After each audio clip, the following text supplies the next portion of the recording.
हरे कृष्णा। नमो ओम विष्णुपादाय कृष्ण पृष्ठाय भूतले श्रीमते भक्ति वेदांत स्वामिनिति नामिने। हरे कृष्ण कृष्ण कृष्ण हरे हरे, हरे राम राम राम हरे हरे। हरे कृष्णा। श्री ऐसी भक्ति वेदांत स्वामी प्रभुपाद की जय। आचार्य महात्मा गांधी जी की जय। भगवद गीता 2020 में आपका स्वागत है। तीसरा अध्याय समाप्त हो चुका है। चौथे अध्याय पे जाने के पूर्व हम तीसरे अध्याय का, पूरे अध्याय का एक बार सारांश की चर्चा करेंगे कि हमने तीसरे अध्याय में क्या सीखा। तीसरे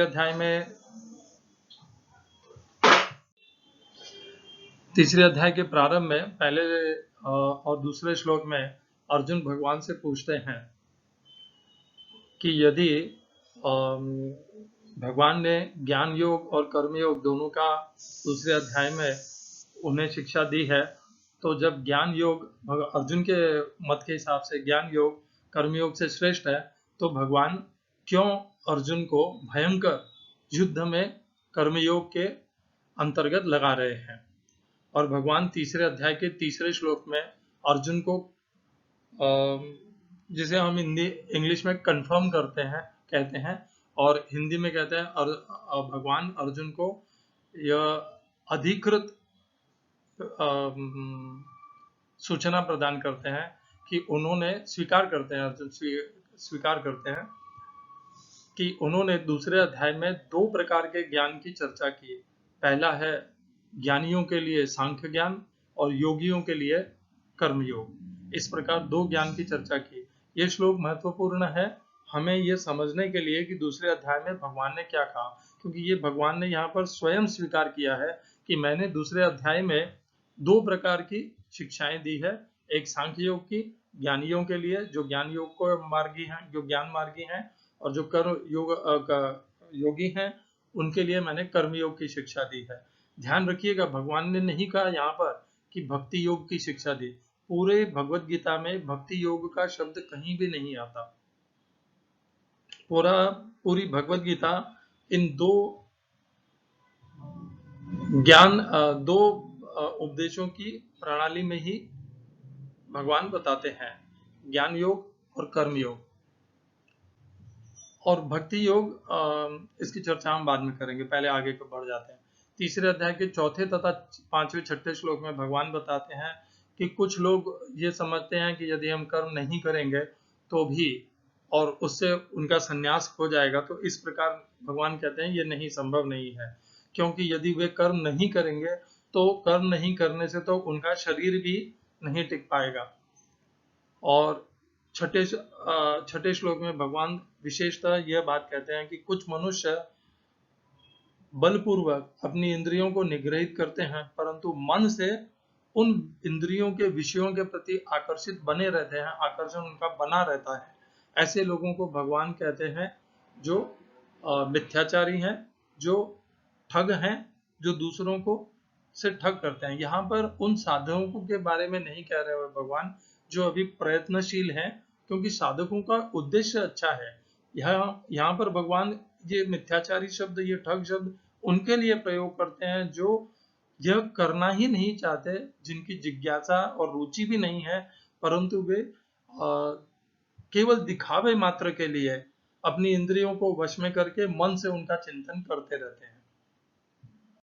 सातवें श्लोक में भगवान विशेषतः बताते हैं कि जो मनुष्य, इनके विपरीत जो मनुष्य मन के द्वारा इंद्रियों को नियंत्रित कर लेता है और इंद्रियों को विषयों के भोग से हटा करके उन्हीं इंद्रियों को कर्मयोग में प्रवृत्त कर देता है, वही सर्वश्रेष्ठ है। और आठवें श्लोक में भगवान बताते हैं नियत कर्म क्या होता है। नियत कर्म वो कर्म है जिनसे हमारे शरीर से संबंधित लोगों का निर्वाह होता है और जो हमारे एक प्राथमिक आय का स्रोत बन जाते हैं, वे हमारे नियत कर्म हैं।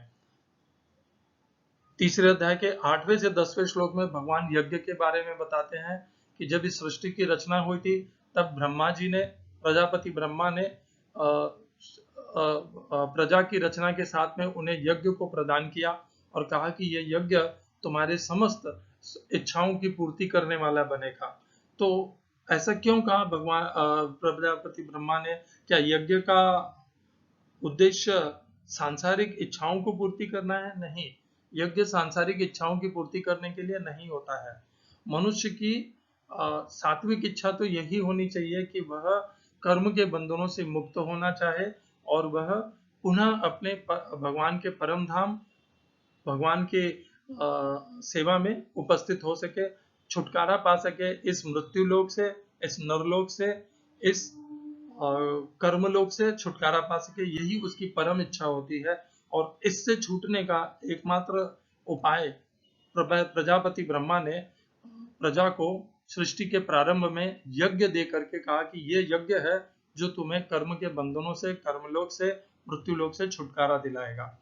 11वें और 12वें श्लोक में भगवान कहते हैं कि इसके विपरीत कुछ अलग तरह के यज्ञ भी हैं जो सांसारिक मनुष्य करते हैं, जिनको सांसारिक भोगों की अत्यधिक इच्छा होती है। वे उन सांसारिक भोगों को प्राप्त करने के लिए देवताओं के लिए यज्ञ करते हैं। वे यज्ञ के द्वारा देवताओं को आराधते हैं, देवताओं का यजन पूजन करते हैं और देवता उससे प्रसन्न होकर परस्पर में उन मनुष्यों को आशीर्वाद देते हैं, उनका कल्याण करते हैं तथा उनकी इच्छित इच्छाओं को की पूर्ति करते हैं। इस प्रकार ये परस्पर योग चलता रहता है। परंतु जो मनुष्य इस चक्र में उलझ जाते हैं, वे अपने जीवन को विषय तृप्ति, विषय भोग और इंद्रिय तृप्ति इतना ही समझ पाते हैं, उनकी बुद्धि भी विकसित नहीं हो पाती। वे वहीं पे उसी चक्र में निरंतर लगे रहते हैं। तीसरे श्लोक में भगवान कहते हैं, यज्ञ शिष्टा शिन संता मुच्चन्ते सर्व किल विषय भुंजते ते त्वगन पापा ये पचंतात्म कारणात्।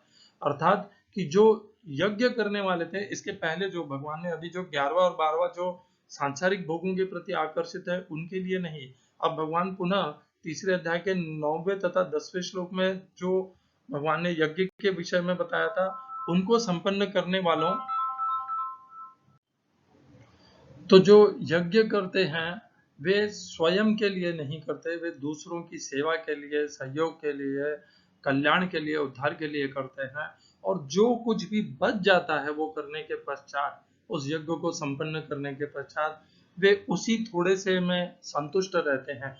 परंतु वो जो थोड़ा है वो अमृत बन जाता है, क्योंकि वो यज्ञ का शेष अवशेष है। जो यज्ञ का अवशेष होता है वो अमृत के समान होता है। हम लोगों के यहाँ पे ऐसी एक प्रथा है कि जब यज्ञ संपन्न करते हैं, वो जो अग्नि वाला हवन यज्ञ जो कहते हैं वो संपन्न करते हैं और उसके जो उसमें से जो धूली निकलती है उसको टीका लगा करके करते हैं, बहुत अच्छी बात है। परंतु यहाँ पर भगवान अग्नि यज्ञ के विषय में नहीं कह रहे हैं, यहाँ पर भगवान कर्म यज्ञ के विषय में कह रहे हैं कि जो कर्म हम करते हैं यदि वे यज्ञ के अनुकूल हैं तो उनसे जो कुछ भी हमारे जीवन में बच जाएगा वो अमृत के समान होगा। वो हमें समस्त कर्म के बंधनों से छुटकारा दिला देगा, हमें समस्त पापों से हमारा छुटकारा दिला देगा। परंतु इसके विपरीत जो 11वें और 12वें में जो भगवान ने जिन यज्ञों का कहा था देवताओं के लिए, जो इस प्रकार देवताओं को प्रसन्न करके स्वयं के लिए ही प्राप्त करना चाहते हैं, स्वयं के भोग के लिए करना चाहते हैं, वे तो केवल पाप ही खाते हैं, उनका कभी कुछ कल्याण नहीं हो सकता। फिर 14वें और 15वें श्लोक में भगवान सृष्टि चक्र का ज्ञान प्रदान करते हैं कि ये जो संपूर्ण भूत प्राणी है ये अन्न से उत्पन्न होते हैं, अन्न वर्षा से, वर्षा यज्ञ से। यज्ञ की महानता देखिए, यहाँ पर भगवान ने पुनः यज्ञ की महानता बताई है। वर्षा जो जीवन का स्तोत्र है वो यज्ञ से उत्पन्न होता है। हमें ऐसा स्थूल दृष्टि से दिखेगा नहीं, परंतु भगवान ने जब यह जीवन चक्र, सृष्टि चक्र बताया है तो निश्चित ही यह ऐसे ही होता होगा। हम जिस अनुसार से यज्ञ करते हैं उसी अनुपात में वर्षा होती है। इसीलिए पुरातन काल की कहानियों में भी हम देखेंगे कि जिस राज्य में राजा का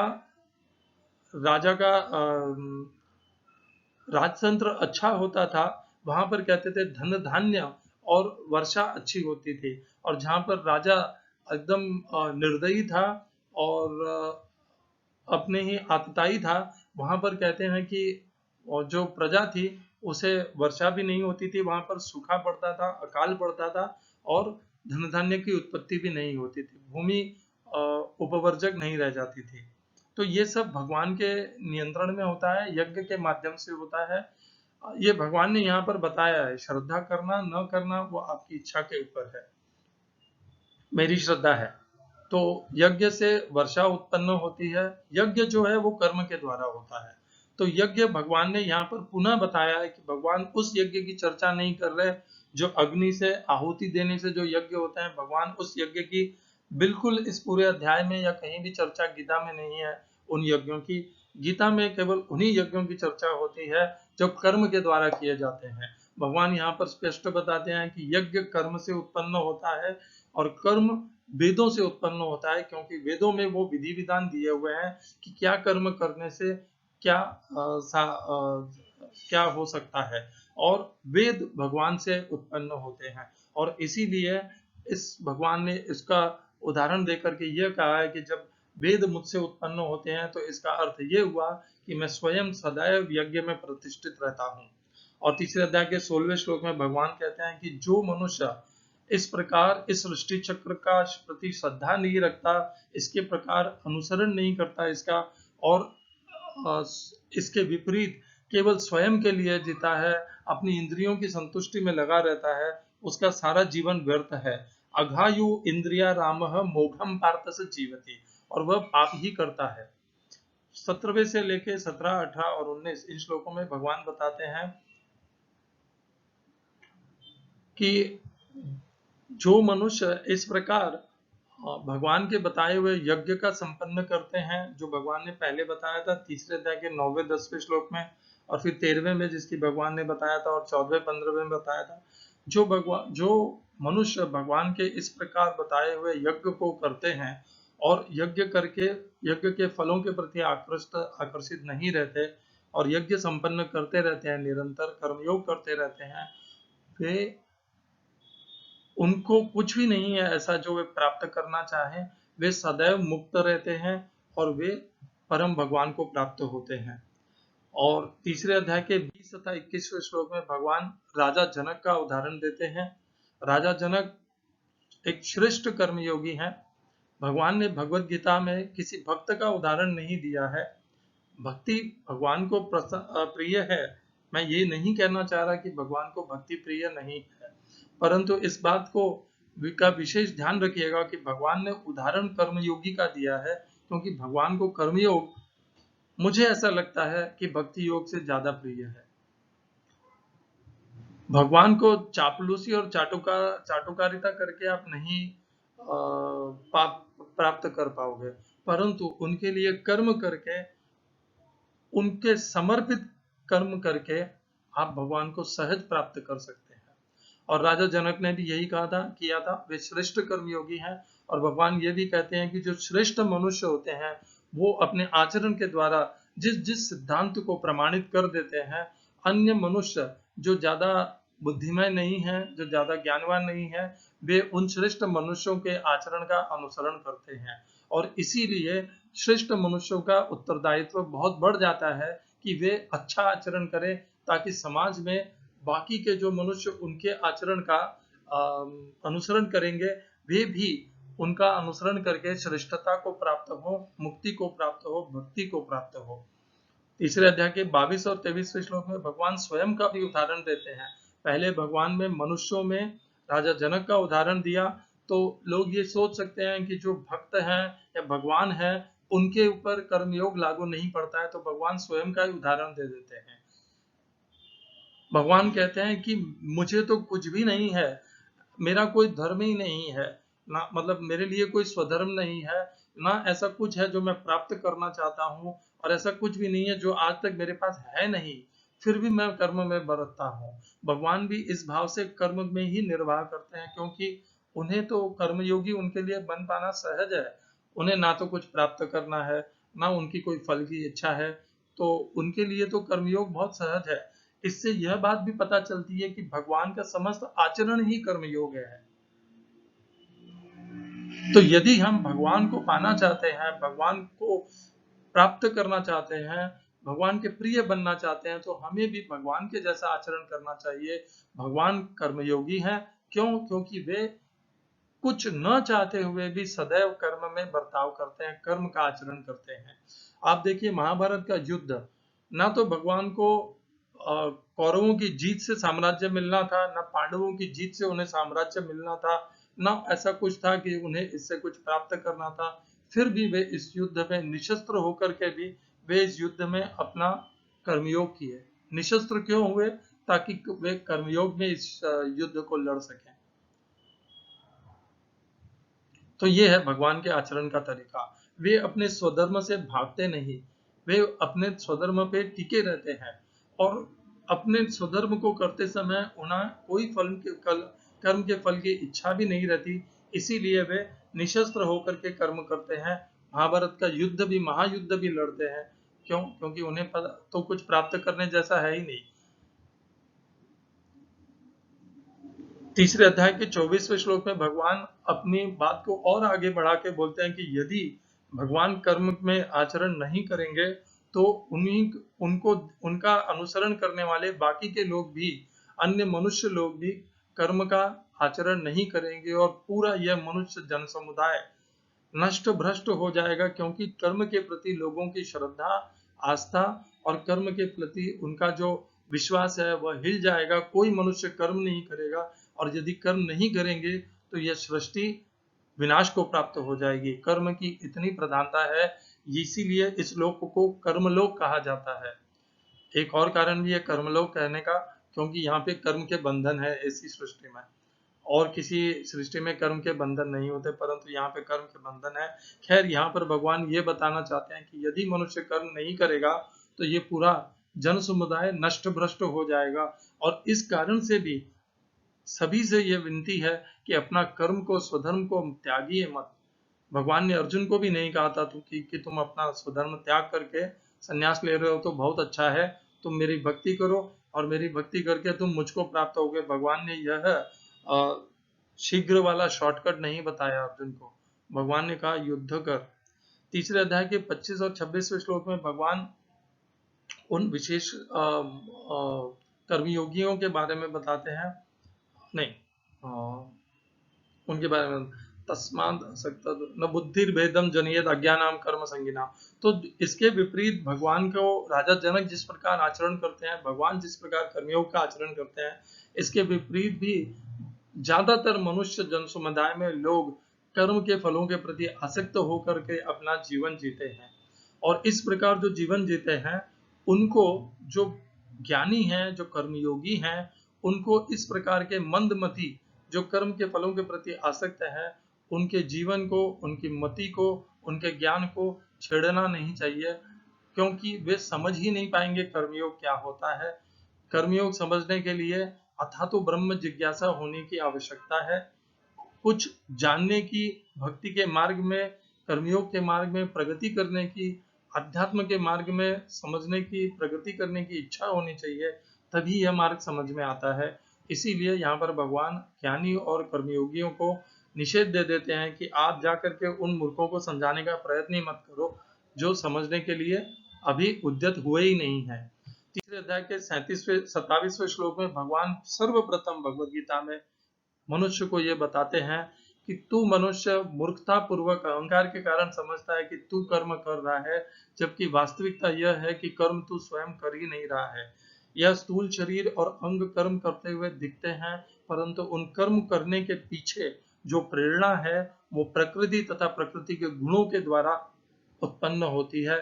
और इसीलिए समस्त कर्म प्रकृति तथा प्रकृति के गुणों के द्वारा किए जाते हैं।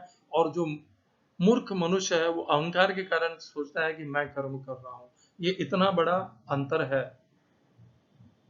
कर्ता कोई और है और हम कर्ता स्वयं को मान के चलते हैं। तीसरे अध्याय के 28वें श्लोक में भगवान कहते हैं, परंतु जो ज्ञानी है, जो कर्मयोगी है, वे जानते हैं इस बात को कि समस्त जो भी कर्म हो रहे हैं वह गुणों के प्रभाव से हो रहे हैं, गुण ही गुण में बरत रहे हैं। इसीलिए वे इनसे मोहित नहीं होते और वे अपने कर्मयोग और यज्ञ में लगे रहते हैं। परंतु इनके विपरीत जो कर्म के फलों के प्रति आसक्त हैं, जो काम भोग तथा इंद्रिय तृप्ति के प्रति आकर्षित हैं, उन्हें इस प्रकार के जो ज्ञानी और बुद्धिमान और कर्मयोगी हैं, उनको छेड़ना नहीं चाहिए। भगवान ने पुनः एक बार ये बात कह दी है। तीसरे अध्याय के 30वें श्लोक में भगवान वो मार्ग बता देते हैं मनुष्यों को कि किस मार्ग पे चल करके वे कर्मों के बंधनों से मुक्त हो सकते हैं तथा भगवान को तथा भगवान के परम धाम को प्राप्त कर सकते हैं। भगवान कहते हैं अपना स्वधर्म कर, सदैव कर, निरंतर कर, और कर्म करते समय कर्म तथा कर्म के फलों को मुझे समर्पित करते हुए कर। ना तो कर्म में कर्ता का तेरा अहंकार होना चाहिए, न कर्म के फलों के प्रति तेरी कोई आसक्ति होनी चाहिए। इस प्रकार यदि तू कर्म करेगा तो तू मुक्त हो जाएगा, और अभी तो उठ और इसी भाव को ग्रहण करके युद्ध कर। तो भगवान ने जो दूसरे अध्याय के 47वें श्लोक में कहा था, वही यहाँ पर भगवान ने पुनः कह दिया तीसरे अध्याय के 30वें श्लोक में। परंतु अब इस श्लोक में भगवान ने आखिरी में दो शब्दों से जोड़ करके अर्जुन को पुनः प्रवृत्ति दी है उसे कि तू उठ और युद्ध कर। ये केवल पालन करने की बात है, आचरण करने की बात है, अनुसरण करने का ज्ञान है। भगवत गीता कोई ज्ञान पुस्तकीय ज्ञान नहीं है। ये जो ज्ञान तुझे दे रहा हूं मैं, इस ज्ञान का अपने जीवन में व्यवहार में उतार इसको। ये भगवान तीसरे अध्याय के 30वें श्लोक में बोल देते हैं। फिर भगवान दो मार्ग बताते हैं। तीसरे अध्याय के 31वें श्लोक में पहला मार्ग है, जो मनुष्य भगवान के द्वारा बताए गए तीसरे अध्याय के 30वें श्लोक में जो मार्ग उन्होंने बताया है, जो दूसरे अध्याय के 47वें श्लोक में कर्म करने का जो मार्ग बताया है, जो मनुष्य इस प्रकार का आचरण करते हैं और इस मार्ग पर चलते हैं श्रद्धा सहित और भगवान से बिना ईर्ष्या किए हुए, वे अपने समस्त कर्मों के बंधनों से मुक्त हो जाते हैं। पहले के संचित किए हुए भी और आगे जो उत्पन्न होने वाले हैं उन समस्त कर्म बंधनों से मुक्त हो जाते हैं। और इसके विपरीत जो मनुष्य भगवान के बताए हुए इस कर्मयोग के मार्ग में श्रद्धा नहीं रखते, भगवान से ईर्ष्या करते हैं, द्वेष करते हैं, वे इस मार्ग का अनुसरण नहीं करते और उनका समस्त ज्ञान, भले वो कितने भी शैक्षणिक ज्ञान से उन्नत हो, वे सभी ज्ञान में व्यर्थ है। वे उनकी सारी ज्ञान व्यर्थ है उनका, और वे कभी भी कृष्ण भावना को प्राप्त नहीं होंगे, ना अध्यात्म को प्राप्त होंगे, ना उनकी अंतरात्मा से वे कभी जुड़ पाएंगे, ना अपने आप को जीवात्म स्वरूप में पहचान पाएंगे। 34वें श्लोक में भगवान कहते हैं कि इंद्रिय तथा इंद्रिय के विषय भोगों के बीच में राग और द्वेष है। इस राग द्वेष से मनुष्य को अपने आप को नियंत्रण में करना चाहिए। इस राग द्वेष के बंधन में नहीं बनना चाहिए, क्योंकि यही मनुष्य के मार्ग का सबसे बड़ा अवरोधक है, जो उसके पतन का कारण है। तब अर्जुन तीसरे अध्याय के 36वें श्लोक में पूछते हैं कि हे कृष्ण, मनुष्य पाप कर्म नहीं करना चाहता फिर भी क्यों करता है? उन्हें पता है कि ये नहीं करना है, फिर भी वो बलपूर्वक लगाए हुए की भांति क्यों पाप कर्म में प्रवृत्त हो जाते हैं? और भगवान इस विशेष प्रश्न का उत्तर देते हैं। तीसरे अध्याय में अर्जुन दो बार प्रश्न करते हैं। पहला प्रश्न करते हैं तीसरे अध्याय के पहले दूसरे श्लोक में, और अब तीसरे अध्याय के 36वें श्लोक में अर्जुन पुनः प्रश्न करते हैं। भगवान बताते हैं उत्तर कि काम और क्रोध, ये जो रजोगुण से उत्पन्न हुए हैं, यही कारण है मनुष्य के विनाश का, मनुष्य को पाप में प्रवृत्त करने का, और यही मनुष्य के सबसे बड़े शत्रु हैं। अगले श्लोक में भगवान बताते हैं कि जिस प्रकार अग्नि धुएं से ढकी हुई रहती है, शीशा अर्थात दर्पण धूल से ढका हुआ रहता है तथा गर्भाशय से ढका हुआ रहता है, उसी प्रकार अनेक अनेक मात्रा में मनुष्य का ज्ञान इस काम और क्रोध से ढका रहता है। ये काम मनुष्य के ज्ञान को पूर्णतः ढक देता है, और उसके बाद मनुष्य को कुछ समझ में नहीं आता क्या सही है, क्या गलत है, क्या धर्म है, क्या अधर्म है, क्या बंधनकारक है, क्या मोक्षदायक है। ये जो काम मनुष्य के ज्ञान को ढक देता है, यही समस्त ज्ञानियों का सबसे बड़ा शत्रु है। और ये जो काम है वो उसके ज्ञान को ढक देता है और मनुष्य को निरंतर काम को पूर्ण करने में लगाए रखता है, जबकि ये काम कभी भी संतुष्ट नहीं हो सकता। फिर भी वो मनुष्य के ज्ञान को ऐसा मोहित करता है कि मनुष्य सदैव अपने जीवन में उस कामनाओं की पूर्ति में लगा रहता है। जैसे अग्नि है, वैसे धधकती हुई अग्नि के समान ये कामना कभी भी संतुष्ट नहीं हो सकती और मनुष्य इसमें लगा रहता है क्योंकि वो मोहित रहता है। इंद्रियां, मन और बुद्धि इस काम के निवास स्थान है। ये जो शत्रु है मनुष्य का, ये मनुष्य के भीतर प्रवेश कर चुका है।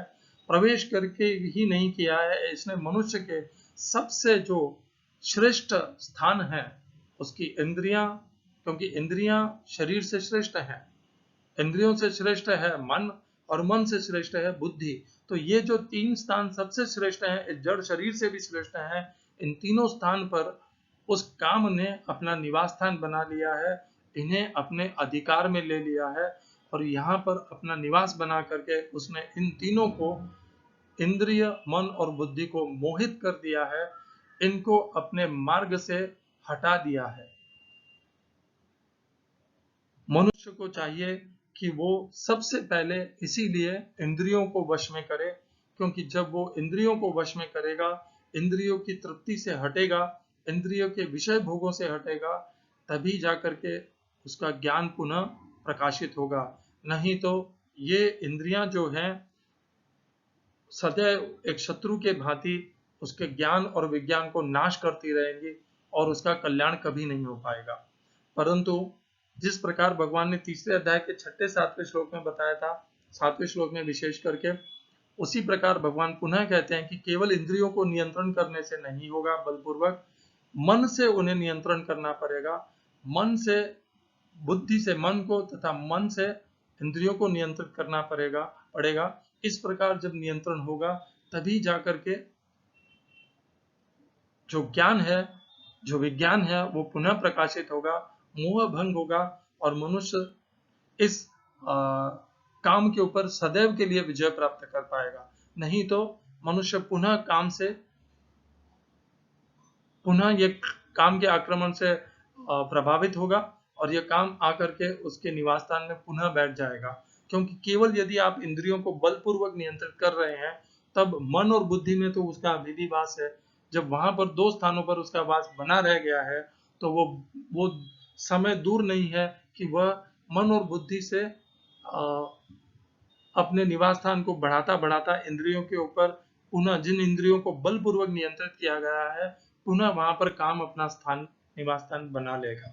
तो यदि मनुष्य को इस काम के ऊपर विजय प्राप्त करनी है तो उसे एक ही साथ में इंद्रियां, मन और बुद्धि, इन तीनों निवास स्थानों से इस काम को हटाना होगा। और यह आखिरी श्लोक में भगवान कह देते हैं कि तुम सबसे पहले यह जान करके कि तुम जीवात्मा हो और जीवात्मा इंद्रियां, मन और बुद्धि से श्रेष्ठ है, इस प्रकार जान करके बुद्धि से मन को नियंत्रित करो, इंद्रियों को नियंत्रित करो और इस प्रकार नियंत्रित करके अपने इस सबसे बड़े जो दुर्जय शत्रु है, जिस शत्रु को कभी नहीं जीतना असंभव जैसा है लगभग, उस शत्रु के ऊपर विजय प्राप्त करो और वह शत्रु है काम। यहाँ पर तीसरे अध्याय का समाप्ति हो जाती है। तो तीसरे अध्याय में हमने विशेष करके क्या सीखा? तो दूसरे अध्याय और तीसरे अध्याय के बीच में जब हम तुलना करेंगे तो भगवान ने विशेष कर हमें क्या ज्ञान दिया तीसरे अध्याय में। है तो यह भी कर्मयोग के ऊपर ही, परंतु यहाँ पर कुछ विशेष भगवान ने हमें ज्ञान दिया, उसका एक बार पुनर्कथन कर लेते हैं। भगवान ने पहली बार यज्ञ का ज्ञान प्रदान किया कि यज्ञ क्या है, और मनुष्य को सर्वप्रथम यज्ञ के साथ में ही रचा गया था, परंतु मनुष्य भटक गया और वो इंद्रिय भोग में लग गया। यज्ञ यदि करता है मनुष्य तो वह प्राप्त कर सकता है, अपने कर्म बंधनों से मुक्त हो सकता है, परम धाम को प्राप्त हो सकता है। फिर भगवान ने अपना स्वयं का उदाहरण दिया कि मैं भी कर्मयोग में बरतता हूँ, मैं भी कर्मयोग का आचरण करता हूँ। इसीलिए जो भी भगवत गीता में श्रद्धा रखते हैं, भगवत गीता का अध्ययन करते हैं, उन्हें भी अध्ययन करके भगवत गीता के में बताए हुए भगवान के दिए अपना उदाहरण को, भगवान का जो उदाहरण है उसे अपने जीवन में उतारना चाहिए, अपने व्यवहार में उतारना चाहिए और अपने आप को, जीवन को, आचरण को परिवर्तित करना चाहिए।